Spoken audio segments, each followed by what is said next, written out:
If you're still doing the same task over and over again, there's a good chance you shouldn't be doing it manually. Automation isn't about making your business robotic. It's about getting the repetitive work off your plate so you can focus on the work that actually requires you. Because let's be honest, most business owners don't start their business because they enjoy sending reminders, moving information between systems, scheduling appointments, or sending the same email 50 times. You started your business to serve clients, solve problems, create impact, and build something meaningful. So let's talk about what to automate first.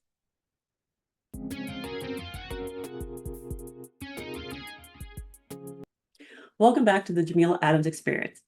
If you ever looked at your calendar and thought, why am I still doing this? Not because the task is difficult and not because it's important, but because you've already done it 100 times before. Today's conversation is about intentional automation, not complicated software, not expensive technology, not turning your business into a machine. We're talking about identifying the right things to automate so you can create more time, more focus, and more capacity. One of the biggest misconceptions about automation is believing that automation itself is the goal. It isn't. Automation is simply a tool. The real goal is capacity. The real goal is being able to say, I have more time to work on what matters. Every time you're copying information from one place to another, manually scheduling appointments, sending repetitive emails, or remembering follow up tasks, you're spending valuable time, or I should also say valuable energy, mental energy, on something that probably doesn't require your creativity, expertise, or judgment. That's where automation creates value, not because it replaces you, but it frees you. Everybody wants that freedom. And these are two very different things. If you're wondering where to begin, start with repetition. Take a look at your calendar. What are you doing over and over again? Maybe you're sending appointment confirmations, following up with leads, sending invoices, welcoming new clients, requesting testimonials, organizing files, scheduling social media content, sending reminders. The tasks don't have to be exciting. In fact, the boring tasks are often the first or best candidates for automation. Repetition is your first clue. If you're doing something repeatedly, it's worth evaluating whether a system can handle part or all of the process. The second question to ask yourself is simple. Does this process follow basically the same steps time after time? If the answer is yes, you're probably, you've probably found another automation opportunity.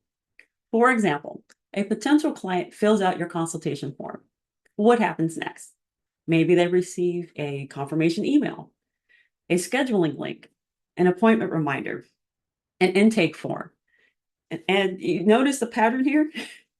None of these steps require you to manually initiate them every single time. The system can handle the predictable pieces while you focus on the conversation that actually matters. And that's the sweet spot. Automate the predictable, stay present for the personal. So if you're new to automation, please do not start with the complicated stuff. You don't want to do that. Start with the administrative tasks. Okay? Start with scheduling, invoicing, payment reminders, forms, notifications, email confirmations, file organization, reoccurring administrative work. You see the pattern. These tasks are often easier to standardize and, easy to automate. They're also where the business loses surprisingly a lot of time, believe it or not. Another powerful automation opportunity is the client journey. Think about the process from stranger, lead, client, completed client, and repeat client.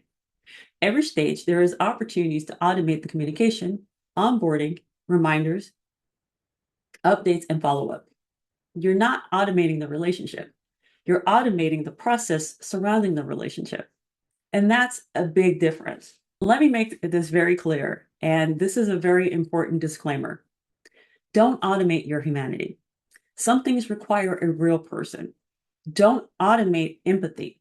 Don't automate judgment. Don't automate creativity. Don't automate reassurance. Don't automate problem solving. If your client is upset, talk to them.